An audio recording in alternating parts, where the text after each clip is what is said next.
राजपुत्र का भ्रम, लेखक स्वामी सर्वप्रियानंद जी। भारत के काशी की एक बहुत पुरानी घटना है। एक बार काशी नरेश की एक नाटक करवाने की इच्छा हुई। नाटक के लिए सभी प्रकार की तैयारियां हुई, मंच इत्यादि बनाया गया, लेकिन एक समस्या खड़ी हो गई। नाटक के लिए एक 5 साल की कन्या की आवश्यकता थी, वो कहीं पर नहीं मिली। राजा को भी कोई कन्या नहीं थी। अड़ोस पड़ोस में पता लगाने पर भी नहीं मिली। जब रानी को पता चला तो उन्होंने सूचना भेजी, राजपुत्र की आयु भी तो 5 साल की है, तो क्यों न उनको ही सजाया जाए, किसी को भी समझ में नहीं आएगा। ऐसा ही किया गया। दासियों ने राजपुत्र को एक राजकन्या की तरह सजा दिया। सजावट के बाद मासूम राजपुत्र इतना मनमोहक लग रहा था कि कहना ही क्या। रानी ने आदेश दिया, इसका एक तैल चित्र बनाकर रख दिया जाए। वैसा ही किया गया। इसके बाद 15 वर्ष बीत गए। उस चित्र को एक पुराने कक्ष में रख दिया गया। एक लंबे अंतराल के बाद राजकुमार भी इस बात को पूरी तरह भूल गए। अब राजकुमार 20 वर्ष के हो गए।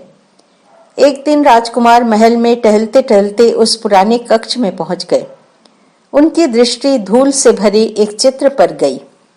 जब उन्होंने धूल को स्वच्छ करके चित्र को देखा तो वो एक राजकन्या का चित्र था। उस चित्र के नीचे लिखे दिनांक से पता चला कि राजकुमारी की और राजकुमार की आयु समान है। राजकुमारी के चित्र से मुग्ध होकर राजकुमार के मन में प्रेम उपजा। वे राजकुमारी को खोजने लगे। दिन बीतते गए। राजकुमार चिंतित रहने लगे। उनके मन में आनंद नहीं था, क्योंकि उनको राजकन्या का पता नहीं चला। राजा और रानी दोनों ही ने ही राजकुमार के इस परिवर्तन को देखा। राजकुमार किसी को कुछ बताते भी नहीं। अंत में राजा ने उनकी समस्या को पता करने के लिए एक वयस्क मंत्री को भेजा। राजपुत्र ने अपने मन की बात बताई कि वे किसी को प्रेम करते हैं। मंत्री बोले, ठीक है, लेकिन वो है कौन? राजपुत्र ने कहा, वो एक राजकन्या है। मंत्री ने कहा, बहुत अच्छी बात है, लेकिन रहती कहाँ है? राजपुत्र ने कहा, वास्तव में मैंने उन्हें प्रत्यक्ष नहीं देखा है। इस राजमहल के एक पुराने कमरे में उनका चित्र केवल देखा है। अब मंत्री जी थोड़ा चिंतित हो गए। तब उन्होंने कहा, क्या आप मुझे उस चित्र को दिखा सकते हैं?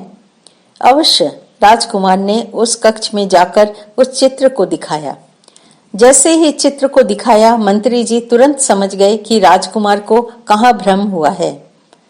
मंत्री जी ने राजकुमार को समझाया, राजकुमार, यह 15 वर्ष पुराना आपका ही चित्र है, लेकिन आप भूल गए हैं।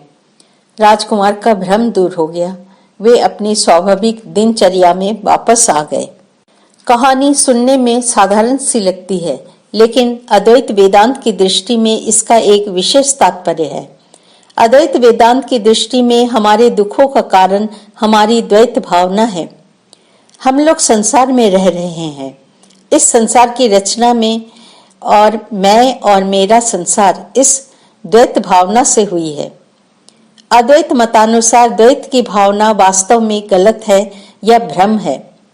ठीक राजकन्या की चिंता की तरह हम लोग भी सोचते हैं राजकन्या जैसी कोई है जिसकी प्राप्ति नहीं होने से इतना दुख है। जिस क्षण हम लोगों को ज्ञात हो जाएगा वास्तव में मैं ही वो राजकन्या हूँ तथा संसार की मुझसे ही उत्पत्ति होती है और मुझ में ही यह लीन हो जाता है, उसी क्षण सभी दुखों की समाप्ति हो जाएगी। अद्वैत वेदांत हमें यही शिक्षा देता है। हम लोग स्वरूपतः पूर्ण हैं और यह जगत हमारा ही एक अपूर्ण प्रकाश है। वास्तव में जगत सत्य नहीं है, यह स्वप्नवत असत्य है। स्वप्न में और जगत में दोनों में सुख दुख का अनुभव होता है, लेकिन वास्तव में वे सुख दुख कभी भी हमें स्पर्श नहीं कर पाते। जय श्री राम कृष्ण।